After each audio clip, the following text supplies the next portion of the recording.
মাননীয় স্পিকার, আপনাকে অনেক অনেক ধন্যবাদ। বিষয়টা ৭১ বিধি, আমি এত দ্বারা নোটিশ দিয়েছি, আপনি গ্রহণ করেছেন, আপনাকে অশেষ ধন্যবাদ, অনেক ধন্যবাদ। রাত হলেই বুনো উল্লাস, দবে না সিসা লাউঞ্জ। রাজধানীর অভিজাত এলাকার আবাসিক ভবন, রেস্টুরেন্ট, ক্যাফের আড়ালে গড়ে উঠে অবৈধ সিসা লাউঞ্জ বন্ধ করা যাচ্ছে না। বারবার অভিযান চালানো হলেও বন্ধ হচ্ছে না এই সিসা লাউঞ্জগুলো। কেউ কেউ ঠিকানা পরিবর্তন করে, আবার কেউ প্রশাসনের কিছু, সব প্রশাসন না, ইঙ্গিতেই এই ব্যবসা চালিয়ে যাচ্ছে। আমি মাননীয় সফল এই 68 দিনের স্বরাষ্ট্রমন্ত্রীর আপনার মাধ্যমে দৃষ্টি আকর্ষণ করছি। আপনাকে অনেক ধন্যবাদ। মাননীয় স্বরাষ্ট্রমন্ত্রী সালাউদ্দিন আহমেদ এ বিষয়ে একটি সংক্ষিপ্ত বিবৃতি দেবার জন্য আহ্বান জানাচ্ছি। মাননীয় স্পিকার, আপনাকে ধন্যবাদ।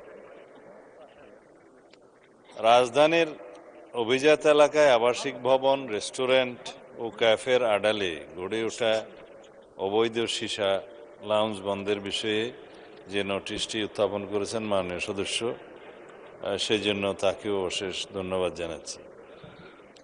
মাননীয় স্পিকার, মাদকদ্রব্য নিয়ন্ত্রণ আইন 2018 সংশোধিত 2020 এই সিসা খ শ্রেণীর মাদক দ্রব্য হিসেবে তফসিলভুক্ত। বর্তমান গণতান্ত্রিক সরকার মাদককে জাতীয় সমস্যা হিসেবে চিহ্নিত করে নির্বাচনী ইশতেহারে স্পষ্ট প্রতিশ্রুতি দিয়েছে। অবৈধ সিসা লাউঞ্জে সিসা ব্যবসা চালুর রাখার লক্ষ্যে রাষ্ট্রপক্ষের বিরুদ্ধে সিসা লাউঞ্জ মালিকগণ 5টি রিট মামলাগুলো পড়লাম না মানে স্পিকার, পঠিত বলিয়া গণ্য করা হোক, দায়ের করেন। এসব রিট মামলায় মহামান্য হাইকোর্ট বিভাগের রুল ও নির্দেশনার বিরুদ্ধে মাদকদ্রব্য নিয়ন্ত্রণ অধিদপ্তরের আপিলের পরিপ্রেক্ষিতে মহামান্য আপিল বিভাগ অন্তর্বর্তীকালীন আদেশ ভ্যাকেট করে দিয়েছেন।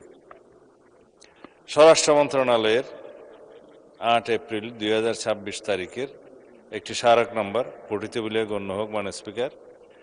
এই স্মারকে অনুমোদনবিহীন সিসা লাউঞ্জ নামক মাদক স্পট বন্ধের নির্দেশনা বাস্তবায়নে মাদকদ্রব্য নিয়ন্ত্রণ অধিদপ্তর সহ সংশ্লিষ্ট আইন শৃঙ্খলা রক্ষাকারী বাহিনী সমন্বিতভাবে কঠোর পদক্ষেপ গ্রহণ করেছে। মাননীয় স্পিকার, মাদকদ্রব্য নিয়ন্ত্রণ অধিদপ্তর কর্তৃক বিগত 16 এপ্রিল 2026 তারিখ রাতে রাজধানীর গুলশান 2 এলাকার 35 নম্বর সড়কে অবস্থিত অবৈধ সিসাবার দ্য কোর্টইয়ার্ড বাজার লাউঞ্জ এই অভিযান পরিচালনা করে আনুমানিক 5 কেজি সিসা এবং 35টি হুক্কা জব্দ করেছে। 20/4/2026 তারিখে এস লাউঞ্জ রেস্টুরেন্ট নামীয় অবৈধ সিসা লাউঞ্জ অভিযান পরিচালনা করে 4 কেজি সিসা ও 8টি হুক্কা জব্দ করেছে। অবৈধ সিসা লাউঞ্জ সমূহ যাতে নাম ও ঠিকানা পরিবর্তন করে পুনরায় কার্যক্রম শুরু করতে না পারে সেই লক্ষ্যে গোয়েন্দা নজরদারি জোরদার করা হয়েছে এবং সংশ্লিষ্টদের বিরুদ্ধে কঠোর আইনি ব্যবস্থা গ্রহণ অব্যাহত রয়েছে। এর সাথে যে কোনো ব্যক্তি বা প্রতিষ্ঠানের সম্পৃক্ততার অভিযোগ পাওয়া গেলে তা গুরুত্ব সহকারে তদন্ত করে প্রয়োজনীয় আইনানুগ ব্যবস্থা গ্রহণ করা হবে।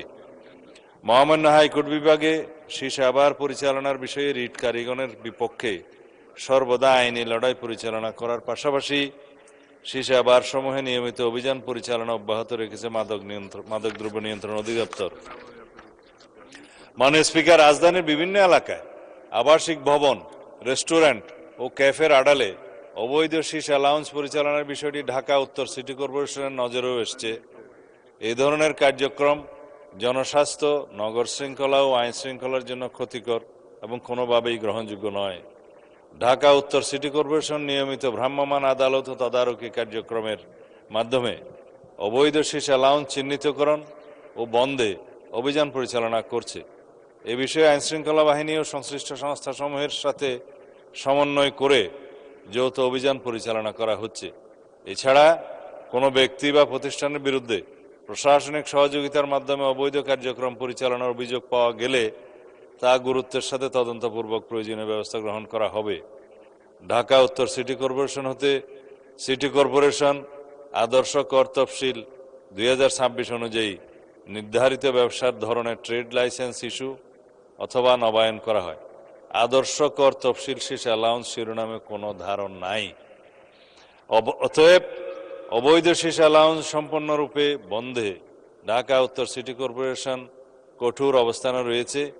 এই বিষয়ে অভিযান অব্যাহত রাখবে। বিগত আওয়ামী লীগ সরকারের শাসনামলে 2009 থেকে 2024 পর্যন্ত রাজধানী ঢাকার গুলশান, বনানী, ধানমন্ডি, মোহাম্মদপুর, উত্তরা ও বারিধারার মতো অভিজাত এলাকায় আবাসিক ভবন, রেস্টুরেন্ট এবং ক্যাফের আড়ালে ব্যাপকভাবে অবৈধ সীসাবার ও লাউঞ্জ গড়ে ওঠে। প্রভাবশালী রাজনৈতিক ব্যক্তি, অসাধু ব্যবসায়ী এবং প্রশাসনের কতিপয় কর্মকর্তার ছত্রছায়ায় নিয়মিত এসব স্থানে মাদক সেবন, কেনাবেচা সহ বিভিন্ন অনৈতিক কর্মকাণ্ড পরিচালিত হতো। বিভিন্ন সময়ে অভিযানে কিছু সীসাবার বন্ধ হলেও পরিবর্তন করে এবং প্রভাব খাটিয়ে আবার তা চালু হতো। রাজধানীর অভিজাত এলাকার আবাসিক ভবন, রেস্টুরেন্ট ও ক্যাফের আড়ালে অবৈধ সীসা লাউঞ্জ বন্ধে পুলিশ কর্তৃক গৃহীত ব্যবস্থাসমূহ নিম্নরূপ: ঢাকা মেট্রোপলিটন পুলিশের গোয়েন্দা ও অপরাধ বিভাগ কর্তৃক সার্বক্ষণিক, প্রকাশ্য ও গোপন পুলিশি নজরদারি অব্যাহত আছে। নিয়মিত পুলিশ টহলের পাশাপাশি বিভিন্ন সীসা লাউঞ্জ, রেস্টুরেন্টে বিশেষ অভিযান পরিচালনা করে অপরাধীদের গ্রেফতার করে আইনের আওতায় আনা হচ্ছে। ঠিকানা পরিবর্তন করে অথবা কোনো আবাসিক বাসস্থানের আড়ালে কোনো প্রকার অবৈধ সীসা লাউঞ্জ যাতে পরিচালিত না হয় সেই লক্ষ্যে গোয়েন্দা নজরদারি অব্যাহত আছে। আবাসিক বা বাণিজ্যিক ভবনে অবৈধ সীসা লাউঞ্জ স্থাপন করে যাতে কেউ ব্যবসা করতে না পারে সেই বিষয়ে বিট পুলিশিংয়ের মাধ্যমে ভবন মালিকদেরকে সচেতন করা হচ্ছে। কোনো পুলিশ সদস্যের বিরুদ্ধে এই ব্যবসায় মদত দেওয়ার প্রমাণ পাওয়া মাত্রই তার বিরুদ্ধে বিধি মোতাবেক শাস্তিমূলক ব্যবস্থা গ্রহণ করা হচ্ছে। মাননীয় স্পিকার, মাননীয় সংসদ সদস্য জনাব জয়নুল আবেদিন ফারুক এমপি এর রাজধানীর অভিজাত এলাকায় আবাসিক ভবন, রেস্টুরেন্ট ও ক্যাফের আড়ালে গড়ে ওঠা সীসাবার বন্ধের বিষয়ে যদি কোনো সুনির্দিষ্ট প্রস্তাবনা, মতামত থাকে তিনি তা আমাদেরকে অবগত করলে সে বিষয়ে আমরা প্রয়োজনীয় ব্যবস্থা গ্রহণ করার প্রতিশ্রুতি দিচ্ছি। মাননীয় স্পিকার, আপনাকে ধন্যবাদ। এ বিষয়ে শুধু একটা লাইন অ্যাড করতে চাই। এটা তো সীসাবার, আমরা আমাদের নির্বাচনী ইশতেহার অনুযায়ী, জাতির কাছে প্রদত্ত প্রতিশ্রুতি অনুযায়ী এদেশে জুয়া, অনলাইন জুয়া এবং মাদকের বিরুদ্ধে জিরো টলারেন্স ঘোষণা করেছে।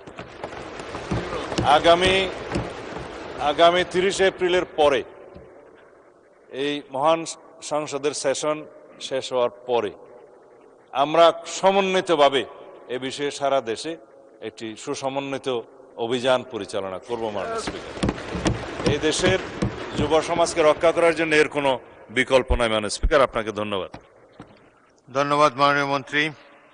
মাননীয় সদস্য জনাব জয়নুল আবেদিন ফারুক একটি প্রশ্ন করতে পারেন। মিস্টার স্পিকার, আপনাকে আবারও ধন্যবাদ। একজন বীর মুক্তিযোদ্ধাকে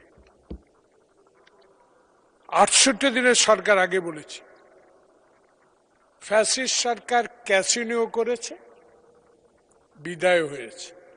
68 দিনে সংসদে নেতা প্রধানমন্ত্রী তার প্রতিশ্রুতি বাস্তবায়ন করার জন্য মাননীয় মন্ত্রীবর্গ, এই সংসদের সবাই আমরা আন্তরিকভাবে সহযোগিতা করছি। উনি বলেছেন 30 তারিখের পরে এই সীসা বলেন, অবৈধ বার বলেন, এগুলো সব উচ্ছেদ করা হবে। আপনাকে ধন্যবাদ, করুন। কিন্তু প্রশ্ন হলো, যারা করছে 68 দিনে কতজনকে এর মধ্যে আইনের আওতা আনা হয়েছে একটু বলবেন কি? মাননীয় মন্ত্রী। মাননীয় স্পিকার, আপনাকে ধন্যবাদ। এখানে আমি যে তথ্যটা পড়েছি বিবৃতির মধ্যে, তার মধ্যে নির্দিষ্ট সংখ্যাটা নাই।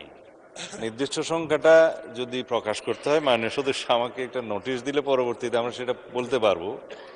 আর আমাদের আন্তরিকতা সম্পর্কে আমরা ইতিমধ্যেই আমরা বলেছি। ধন্যবাদ মাননীয় স্পিকার। ধন্যবাদ মাননীয় মন্ত্রী।